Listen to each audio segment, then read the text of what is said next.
guys, and welcome to my review of chapter 841 of One Piece, To the East Blue.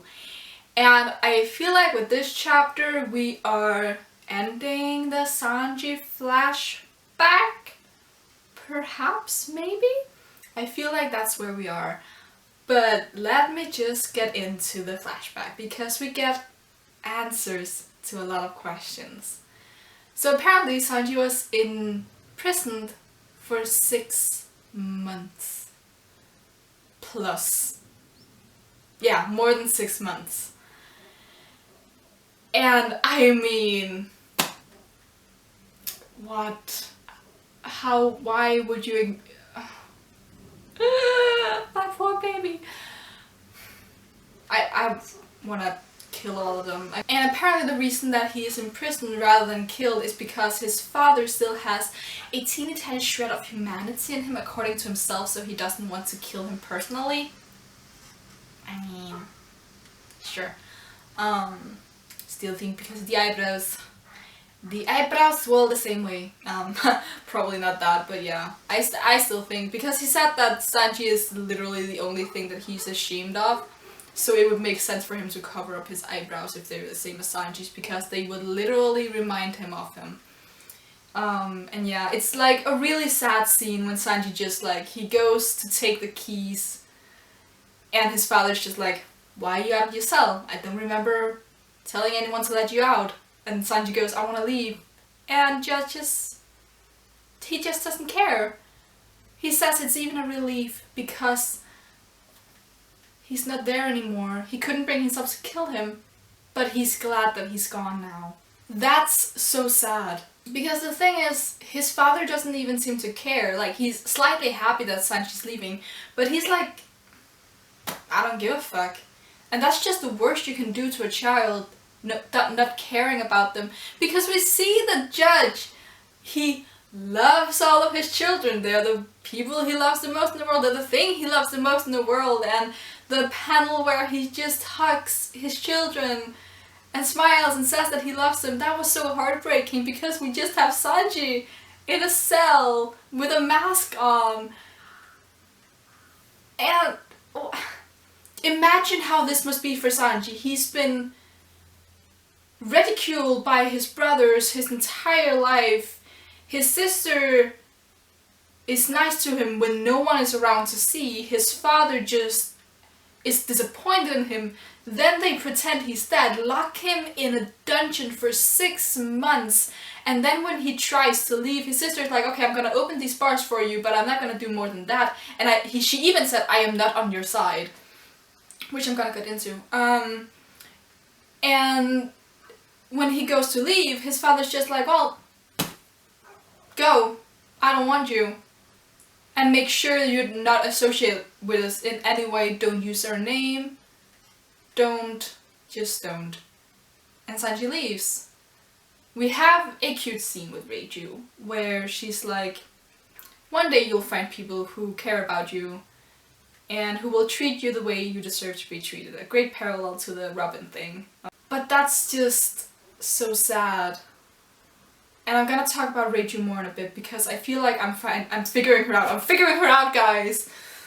She's more complex than I think we all wanted her to be. We also get the reveal of the mother, why she's not there, because she's very dead. I mean, we figured that out last time, but we now find out what kind of person she is, we find out what she looks like, we find out what her and Sanji's relationship was, which was really cute, because we have this really cute scene of Sanji trying so hard to make some food, which just ends up looking disgusting.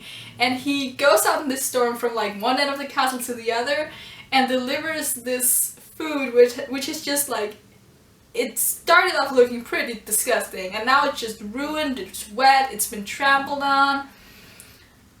And his mother just eats it and says that it's delicious, and declares that from now on she's just gonna eat what Sanji makes for her. That's so adorable. He definitely associates cooking with kindness and his mother. That's probably why he likes cooking so much, because he does something and someone thanks him and says, wow, this is good, I'm proud of you. Imagine that's the only thing he has cooking, and he's not even good at it at this point. That's sad. I'm quite glad that she died early though, because that way, like, she was the foundation of Sanji's kindness, probably, but she didn't get to influence him more than that. So it was a good foundation, as I just said, but there wasn't anything for him to hold on to afterwards. It was just cooking, which explains a lot about his character, to be honest. Of course, as he is in his prison cell, he can't just do nothing, so he requests from some cooking utensils and some recipe books, and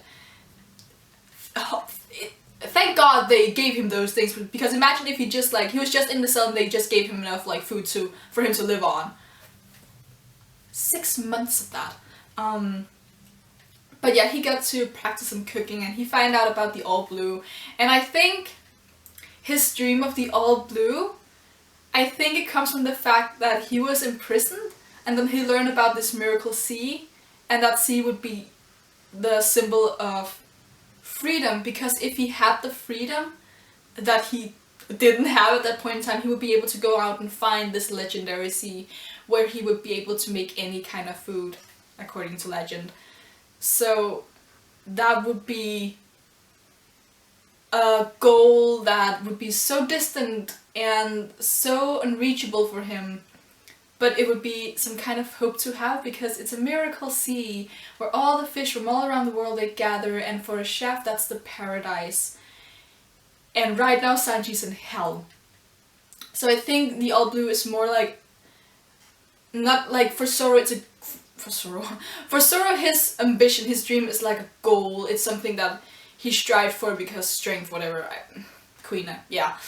But for Sanji it's more metaphorical, it's this symbol of freedom, which is just really cute. Like, yeah. I'm gonna skip Reiju for just like a bit because I want to discuss her last. So let's go into the last page where we have, I was about to say the conclusion of Luffy versus Cracker, but it's definitely not the conclusion. Apparently they've been fighting for 11 hours plus. Oh boy, I am not surprised in the slightest that Luffy's plan all along was to eat the biscuits, the infinite amount of biscuits, for 11 hours. And I mean, I'm glad that Luffy pointed out that, yeah, I'm eating the infinite biscuits, but his stamina is definitely infinite, so at some point he must drop. There's no way he can go on like this. I'm expecting for something to happen, like, we can't just have Luffy eating the biscuits and then Cracker just being, ugh, I can't anymore, it's too much, and then just pass out. I mean, that would be funny, but that won't happen. But yeah, I'm also surprised that Nami's just there, standing on the sidelines, doing nothing. Because I imagine that she would be using the homies for whatever. I mean, a lot of people thought that she used the homies to give Big Mom false information. She could still have done that, but I just imagine that at this point they would be out of the seducing woods. We've been there for so long. Let's get out. Let's just get out of there. I don't think there's too much to say about this because I feel like next chapter, this has to end. There's no way this won't end the next chapter, because now we ended off with, and we're gonna start next chapter with Luffy and Cracker and Nami commentating on their match from the sidelines and just saying how stupid they all are, because they are really stupid. End of story. There's probably more to discuss about that panel that I just didn't notice because I find Reiju way more interesting, so let's talk about her. So Reiju. I think to start off, we need to distinguish between the Reiju of the past and the Reiju of the present. And let me just start off with talking about Reiju of the past, because Reiju is the modified human who for some reason still has feelings, according to herself. And I do believe her when she says that. It's very interesting how she seems, for me she seems very conflicted. Because, first of all, I can't figure out who she likes and who she doesn't like. But when it comes to Sanji, it seems that what she wants to feel towards him and what she does feel towards him in the past is very different. Because when she says that she she's unlike her brother because they don't have sympathy and empathy, all of that. She's different. But I still think that at some point the modification must have messed her up slightly. When she bandages up Sanji, she's very clear in saying, I am not on your side. But she still makes a point to help him out, and she does cry when he leaves, and she does say like, when you go out in the world you will meet people who will treat you the way you deserve to be treated. So that's just like saying, I don't care about you, but I do care about you. Conflicting. What I think about Reiju when she was a child, because she was obviously the eldest of them all, of the children at least, and I think as she grew up she must have noticed, okay, we're different, like me, Ichiji, Niji and Yonji, we're different from other people, superhuman people, and then there's Sanji. She must also have noticed that these three siblings are dickheads, and Sanji is very kind, he has emotions, he's a human being. And I think what Reiju, when she was a child, she understood that what she was something that was accepted by her father and her siblings. Like, she was strong, she was intelligent, she could do all the things that they wanted her to do. And Sanji was not that. But she wanted, or she, I'm not gonna say she looked up to Sanji, but I think she envied the fact that he so openly could show his feelings and emotions. Because imagine if Reiju had done that. If she had openly been, I don't think what you're doing to Sanji is okay, she would have been bullied, she would have been punished, because why would you say that? He's a failure, he's a disappointment, he's a disgrace to the family name. So I think she was really conflicted in being what she wanted to be and what she thought was right versus how they wanted her to be. But I also think that she was very proud of being strong enough, because she knows that she has feelings like Sanji, but she also knows that she has strength like her brothers, so she must have put them herself above her brothers. So yeah, I really think that as a child Reiju was very conflicted because she wanted to be a good person. Other people wanted her to be good person, like the person they wanted her to be, but I think she herself is somewhere in between. And I think that as Sanji left, there was nothing left for her. There was like no humanity left to remind her of emotions and stuff like that. And as she says, she has sympathy, she feels things, she's not entirely inhuman. But I still think that without the extreme reminder that is Sanji, because he's so very open about his emotions, even to this day he's very open about his feelings, explosive personality and all that. I really think that it would have been hard for her to rely on having him show emotions and remind her that yes, emotions exist, emotions make us human, because then she's just surrounded by these dickheads who are basically robots. They don't feel anything except for like pride and strength and whatever. And that leads me to the Reiju of the present. Because when Reiju goes in and finds Sanji beaten up on the floor, she, first of all, she throws out the people trying to tend to Sanji, because Judge just told them not to mess up his face before his wedding, and they just messed up his face, so I mean they need to treat him and stuff like that. And they are about to meet Big Mom and Pudding and stuff like that. So yeah. But Reiju, she hovers over him and she doesn't understand why he's so attached to Zeff, because he was just a random chef he used to work with for 10 years of his life. 9 years actually. But I think that that's where it like differs, because we saw her tend to Sanji after he'd been beaten by Judge, right? So that, I think that's like a parallel to what happened in the past, and that's something she does because she used to do it. And she smiles because she has to and all of that stuff, and she's probably kind to him because that's what they used to do back in the day. But back in the day, Sanji didn't really have anyone he cared for this much. Like, they had their mother, but they probably all cared about their mother, or it was okay for Sanji to care about their mother because she literally gave birth to them, or she was a queen or whatever. So I think that now we're seeing Reiju who has changed and has become more detached from her feelings, because she seems weirdly indifferent towards Sanji's relationship with Zeff. Like, why do you care? He's just a random chef. Why? Look, you're about to get married, you're about to meet your fiance. What the hell? She does seem very expressive, because as she goes into the lab, she basically screams at the doctors and tells them to leave. So it's not that she doesn't have emotion, but I do think that the kind side of her that Sanji might have reminded her of when they were young, that has kind of been not suppressed, but it's not as much there as it would have been in their past, because you need to remember, for the last 13 years, she has just been surrounded with all these. She's been with these people who are devoid of emotions. The most emotional being on their ship, the country thing, is their father, because the brothers obviously don't feel shit. The soldiers are all manufactured, so their feelings are literally manufactured. They're not genuine. So it must have been so hard for her to find emotional stability, or just emotion in general, because that's not what's expected of her, and she has nothing. Sanji isn't there anymore. I think Sanji was a really good influence on her when she was younger. Not that she treated him extremely well. I talked about this last time, that it's still not good that she didn't stand up for him, because it's kind of like giving her false hope that, oh yeah, someone is there sometimes, but she leaves whenever all the bad things comes along. So yeah.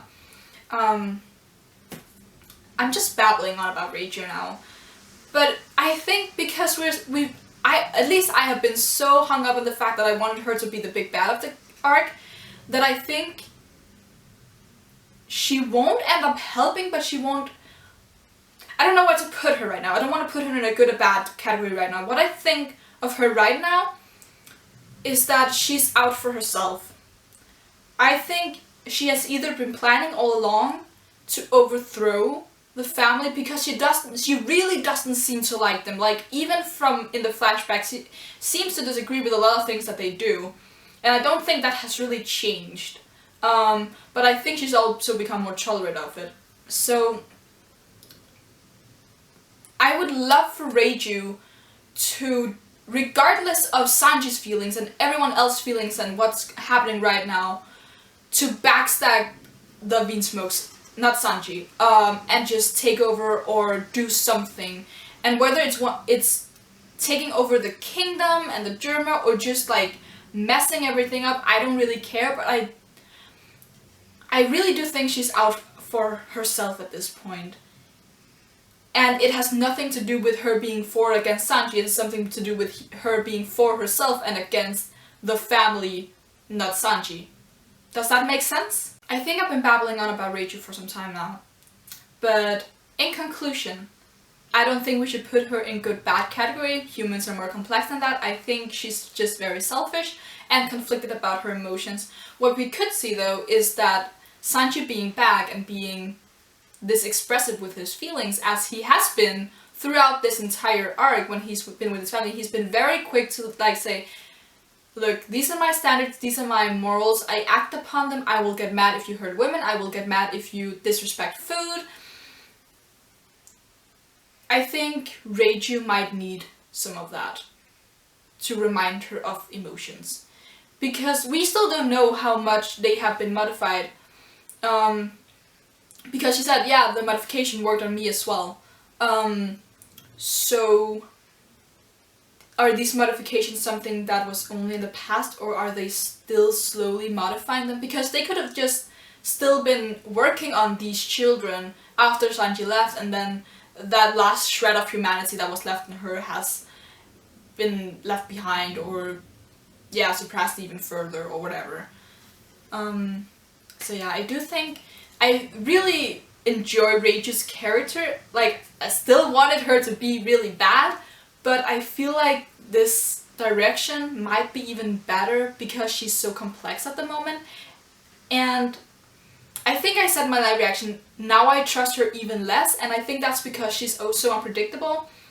Because I really do think that she's playing a lot of the time, that she's not genuine. But yeah guys, I think this is it for my review. If you liked anything that I had to say, please leave a thumbs up in the video, and you can leave in the comments below what you think of Reiju. Do you still think she's good and will help Sanji out, or do you think she's more complex than that and she's maybe out for her own, or do you think something else? Please let me know, because I love discussing Reiju, because the more we learn about her, the more interesting she gets.